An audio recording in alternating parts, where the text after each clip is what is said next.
This clip is brought to you by SaveWithConrad.com.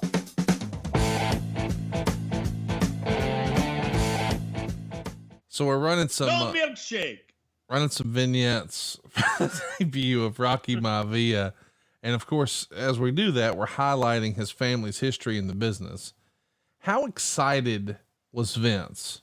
You know, Vince is sort of old school. He likes to, you know, the family crest and whatnot, the heritage. And for years and years, really, I mean, his dad's promotion was based on people's heritages, right? And so now when you've got a third generation superstar and maybe the first one, Vince has to be over the moon with this concept, right?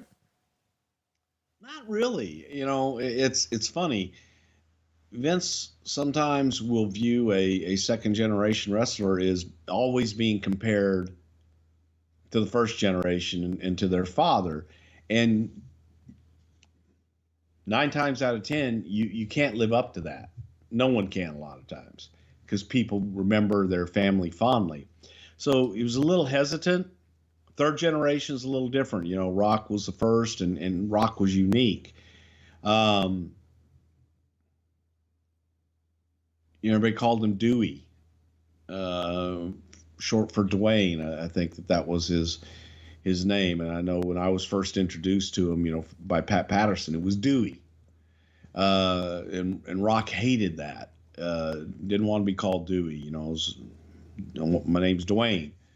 And so trying to come up to I think it was Cornette that finally came up with, you know, we were thinking, can we take a combination of both names, you know, Rocky Johnson and Peter Maivia, and came up with Rocky Maivia.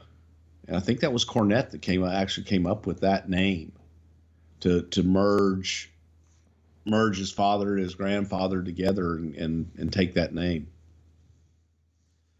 His first appearance on WWF TV, he being Rocky Maivia, pronouns pal, was being at ringside for Mark Mero versus Razor Ramon on Raw. Well, coming up next, we've got a Survivor Series match, and boy, it's a big one. We've got the debut of arguably the biggest star in wrestling history, Rocky Maivia. He's going to be teaming up with Wildman Mark Mero, who's fresh off of a pretty hot Intercontinental title feud. Barry Windham, who is here as the Stalker. He's here with, as Bruce calls it, a fresh paint of coat, and he is indeed painted up. And the returning Jake Roberts, who has had quite a 1996. Of course, a few months prior to this, he was the subject of the Austin 316 promo.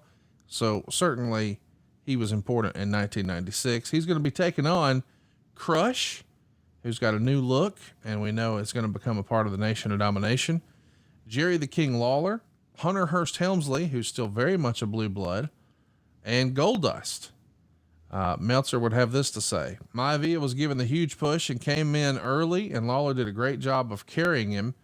Maivia, who is 24 years old, showed a ton of athletic potential and looks to have a chance to be what they want him to be, which is one of the top guys in the company. But they'd better be careful and not shove him too fast, as he's not there yet. So that's Meltzer's first take on the blue chipper, as Jim Ross used to call him.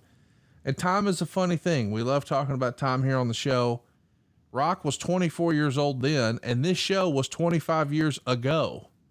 That's pretty crazy when you think about it. But what do you remember about this blue chipper and his debut, as he's got his Pineapple Willie haircut and the crazy outfit and just white meat babyface 101 here, right? Who the hell is Pineapple Willie? Well, that crazy haircut would make Frank Mir like jealous. A chia pet. It was unbelievable. Yeah, I used to refer to that.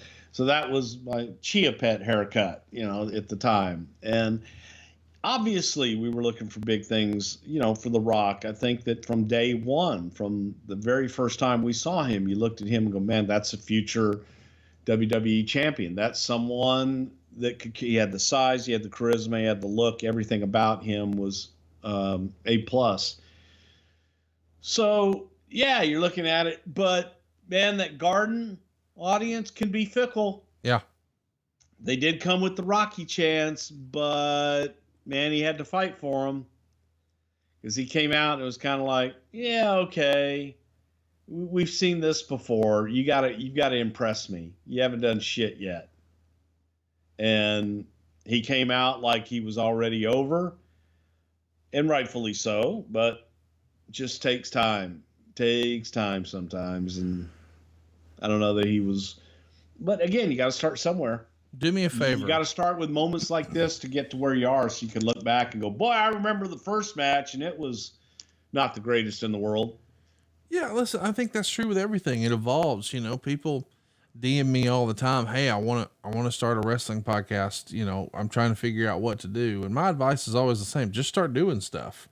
I mean, you go back and you listen to our early Something to Wrestles, and they were all excellent from day one. Point is, they evolve. You get where yeah, but they were excellent from day one. We were perfect. They were chanting, Bruce, Bruce, Bruce. I get it. It's a wrestling podcast, but he's saving us money on our mortgage. You really trust this process? The reviews don't lie. 5-star review after 5-star review. We make it fast, we make it easy, and it's no cost or obligation. Give us a shot to earn your business. I'm telling you, you'll be glad you did, especially if you like keeping more of your own money. You don't need perfect credit or money out of your pocket. So what are you waiting for? Hurry to SaveWithConrad.com. I remember. Bruce.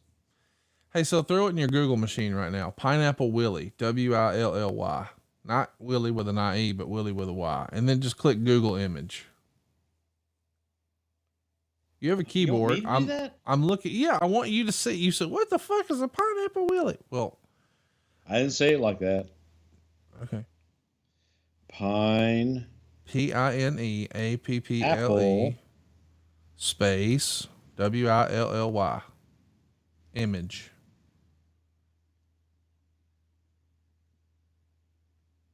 Tell me that's not Rocky Maivia's haircut. Close. Yeah, that's what I'm saying. See? Come around here questioning my Pineapple Williness. Well, it's a Panama City thing. How am I supposed to know this shit? Because you've been there. Well, a long time ago. Yeah, well, we're talking about shit that happened. I didn't go to Pineapple Willie's. Should have. No, not really. All right, so, hey, here's the deal. Just nothing you want. I mean, I guess some people say, oh, I like the ribs. They've never had real barbecue. Anyway, point is. They got Wisconsin white cheddar bites. Oh, well, why? How has this become a goddamn commercial for Pineapple Willie's? Because you're talking about it and won't let me talk about the match. Because you go to Pensacola and you're getting a kickback on this, aren't you? That's not true. Okay. So we're down to Crush and Goldust in with Maivia, and the fans start to get behind him here. They're chanting Rocky, Rocky. And Meltzer would say at this point, without a magician like Lawler, Maivia looked a lot more human. Crush went to heart punch him, but he moved. Goldust got the blow. Maivia pins Crush with a crossbody in 218 and then pins Goldust with a shoulder breaker to win the match in 32 seconds, 2 stars. So the experience that Rocky got in Memphis and probably hanging around Memphis, maybe working with Lawler a little bit, helped him dramatically. I assume that Pat Patterson is very important in the early developmental stages here of The Rock. I would say that Tom Prichard was probably for sure highly responsible for that. And then from there, yes, working in Memphis where he was able to work every week. In addition to that, be able to do live TV every week as well. What'd you think of the shoulder breaker as a finish? That is what he's trying, at least at first. It was something, and I think Jake came up with that. I think it was something he felt comfortable doing at the time. And it was different. But it wasn't something he could do to everybody. You know what I mean? Right. Triple H here, Hunter Hearst Helmsley. It feels like he's just sort of thrown in here. You know, I know that this is the same year, 1996, that the curtain call happened, but he's fresh off of an interesting storyline, but Mr. Perfect has sort of flown the coop. I mean, Hunter can't catch a break here, right? I mean, I know he got the Intercontinental title, so yes, he did catch a break, but still, creatively, it felt like he's going to have something with Mr. Perfect, and then nope, not so fast. Yeah, not absolutely the best year for Triple H, and I think that just when it got hot, they cut it off. Kind of happened to him here a little bit. Coming up Baby, next. it was going real good and everything was firing on all cylinders. We was feeling all funky and shit, and then boom, he disappeared in a puff of smoke, never to be seen again unless you get that little channel down south that nobody gets. Of course, this is the fake Razor. Kind of anticlimactic for The Rock. Nothing fake about him. That was Razor. Hey, it's Conrad Thompson. Thanks for checking out the podcast here on YouTube. Be sure to hit the subscribe button and the notifications bell so you get a notice anytime we upload some new content. And go save yourself some money right now. If you're in a 30-year loan or you have credit card debt, it's not a matter of if I can save you money. It's a matter of how much. Find out right now for free at SaveWithConrad.com.